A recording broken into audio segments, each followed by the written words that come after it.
परीक्षा के दिन हम अपने प्रश्न पत्र को हल कैसे करें और कुछ सावधानियां रखने से हमें 10 से 30 नंबर का इजाफा हो सकता है। आज मैं लेकर आ रहा हूं आपके लिए यह वीडियो कि परीक्षा के दिन आप प्रश्न पत्र हल करते समय क्या सावधानियां रखी। सभी को मेरा नमस्कार एवं मेरा आदाब। आप सब जानते हैं कि बोर्ड की परीक्षाएं शुरू हो चुकी है। आज का युग बहुत ही कंपटीशन का युग है। कक्षा 12 के अंकों से राजकीय महाविद्यालयों में प्रवेश होता है। अगर हमारे कुछ प्रतिशत कम रह जाते हैं तो हम प्रवेश से वंचित हो जाते हैं। फिर हमें प्राइवेट विद्यालयों में, महाविद्यालयों में या प्राइवेट बीए या बीएससी की डिग्री करनी पड़ती है। इसी प्रकार कक्षा 10 एवं कक्षा 8 के बच्चों के लिए भी जरूर फायदा होगा। इसलिए मेरा निवेदन सभी अभिभावकों से तथा छात्रों से कि ये वीडियो अंत तक जरूर देखें। सबसे पहला जो बिंदु है मेरा कि चूंकि बोर्ड परीक्षाएं शुरू हो चुकी है, आप किसी न किसी केंद्र पर बोर्ड परीक्षा देने जाएंगे तो आप निर्धारित स्थान पर अपने रोल नंबर देख के बैठ जाएं। उसके बाद वहाँ के अध्यापक आपको कॉपी देंगे। आप उसमें अपने रोल नंबर शब्दों में, अगर अंग्रेजी में याद नहीं है तो हिंदी में भी शब्दों में लिख सकते हैं। दिनांक और वार और विषय अच्छी तरह से लिख दीजिए। कृपया एक बार ज़रूर ध्यान दीजिए कि अपने रोल नंबर आपने अंकों में और शब्दों में बहुत अच्छी तरह से लिख दिए हैं। अब आपको शुरू करना है अपना पेपर। सभी अभिभावकों और छात्र छात्राओं को मेरा नमस्कार। ये अंत तक वीडियो आप ज़रूर देखिए और मेरे चैनल को सब्सक्राइब कीजिए। आगे भी बहुत अच्छे वीडियो है वो इस चैनल पर आएंगे।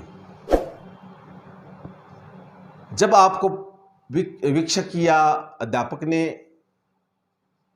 पेपर आपके हाथों में थमा दिया है तो बिल्कुल तनाव मत लीजिए। अगर आपको जितना भी आता है उसको हमें बहुत ऊपर के स्तर में ले जाके उस दिन कार्य करना है। इसलिए बिल्कुल तनाव मत लीजिए। उस दिन पहले पेपर को अच्छी तरह से 5 से 10 मिनट तक पढ़िए और पढ़ने के बाद आप अपना काम शुरू करेंगे। सबसे पहला बिंदु है कि आप अपने पेपर को अच्छी तरह से पढ़िए और जो सवाल या जो प्रश्न आपको आते हैं उनको आपको पहले हल करना है। प्रश्न पूरा बिल्कुल मत लिखिए। प्रश्न नंबर लगाकर उसके आगे उत्तर लिखकर नीचे की लाइन में सीधा उत्तर लिखना शुरू कीजिए ताकि आपका समय बचेगा।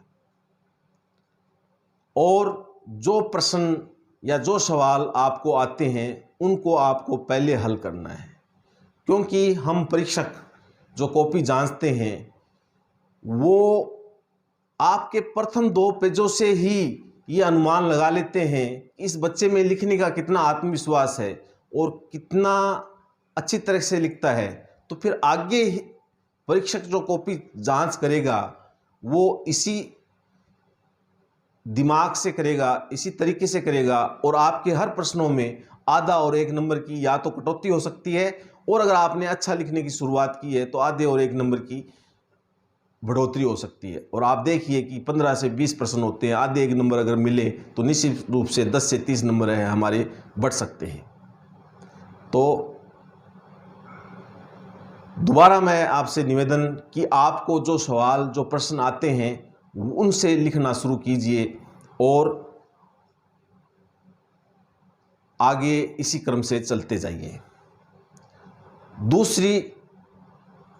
दूसरा बिंदु मेरा यह है कि आपकी लेखनी बहुत सुंदर और स्पष्ट होनी चाहिए।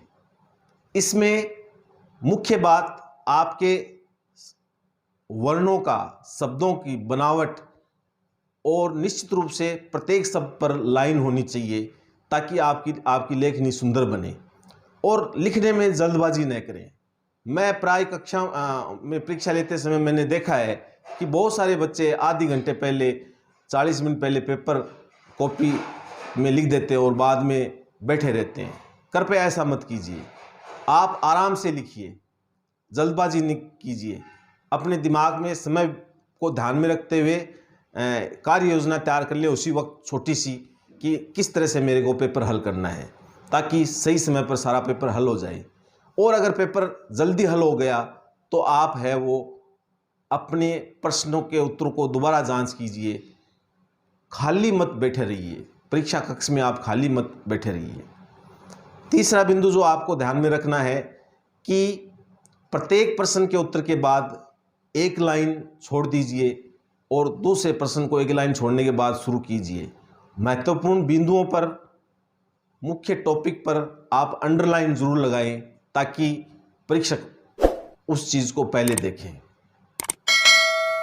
चौथा बिंदु है कि आपको प्रश्न पूरे हल करने हैं।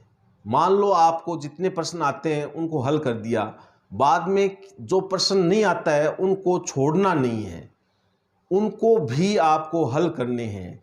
निश्चित रूप से आपने वर्ष पर्यंत पढ़ा है तो अपने दिमाग से, अच्छी लेखनी से, सुंदर लिखावट से आपको सभी प्रश्नों के हल करने हैं। और ये बिल्कुल ध्यान में रखना है कि प्रश्न में जितने शब्दों में उत्तर मांगा गया है उतने शब्दों में ही आप उत्तर दीजिए। नए प्रश्न का उत्तर ज़्यादा लंबा होना चाहिए, नए प्रश्न का उत्तर ज़्यादा छोटा होना चाहिए। तो इसका भी पूरा ध्यान रखना है। पांचवा बिंदु मेरा ये है कि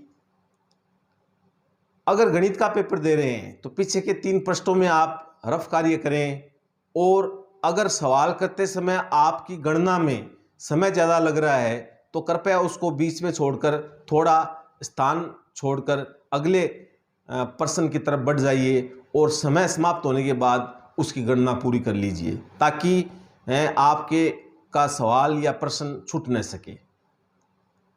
छठा बिंदु है मेरा कि आप अपने आत्मविश्वास के लेवल को उस दिन बढ़ा के रखिए।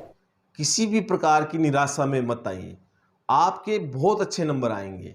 बस आपको सावधानियां रखनी है। उस दिन के आत्मविश्वास के लेवल से, उस दिन के कार्य से हम हमारे नंबरों में 10 से 30 नंबरों में की बढ़ोतरी कर सकते हैं। वैसे बहुत सारे बच्चे बहुत अच्छी तैयारी करते हैं जो 95 से अच्छे प्रतिशत लाते हैं, उनसे भी कई बार ये छोटी छोटी गलतियां हो जाती है। लेकिन 70 से 80% लाने वाले बच्चों के लिए विशेष बात है कि वो अपने इन सावधानियों से 10 से 20-30 नंबरों की इजाफा कर सकते हैं।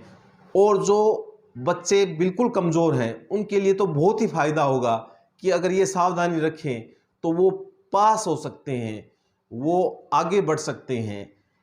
केवल कुछ ही नंबर तो लाने होते हैं।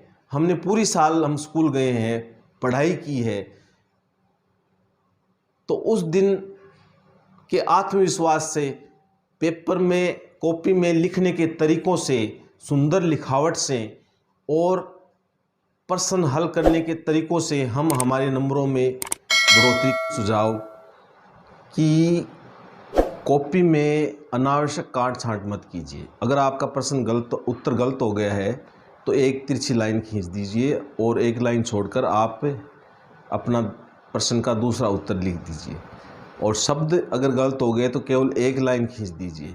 कृपया अनावश्यक काट छांट मत कीजिए। इस प्रकार अगर आप उस दिन जो मैंने आपको बातें बताई हैं सावधानी रखेंगे और अपने आत्मविश्वास का लेवल ऊंचा रखेंगे तो हम 10 से 30 नंबर की बढ़ोतरी कर सकते हैं। जिस छात्र को मेरी बात ये ज़्यादा समझ में आएगी, जिन अभिभावकों को ये समझ में आएगी, वो बहुत ज़्यादा नंबरों का फ़ायदा ले सकते हैं और अपने आत्मविश्वास को भी ऊंचा रख के हम उस दिन है अपने नंबर ले सकते हैं।